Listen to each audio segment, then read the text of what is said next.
Real faith doesn't need an audience. It doesn't announce itself. It doesn't argue. It doesn't need to be explained to feel valid. Somewhere along the way, faith became something people felt they had to prove, through words, rituals, or public displays. But faith that is real doesn't perform, it lives. Faith without performance is what shows up when no one is watching.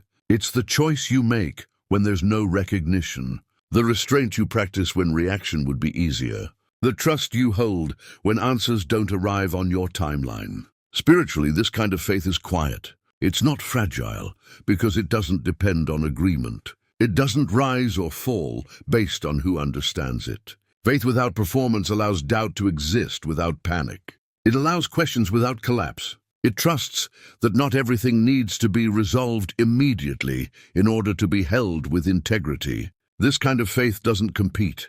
It doesn't try to convince others. It doesn't feel threatened by different paths or perspectives. Because when faith is rooted, it knows where it stands. You stop explaining yourself. You stop defending what gives you peace. You let your life reflect what you believe instead of your mouth. Spiritually, this is maturity. You understand that belief is not proven through volume, certainty, or certainty disguised as control.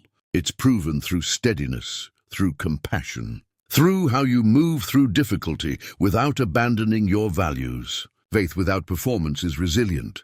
It remains when circumstances change. It stays when outcomes are uncertain. And perhaps most importantly, it frees you. You are no longer performing belief for acceptance. You are living it for alignment. That kind of faith doesn't need validation. It doesn't need applause. It doesn't need to be seen to be real. It simply is, and that is where its power lives.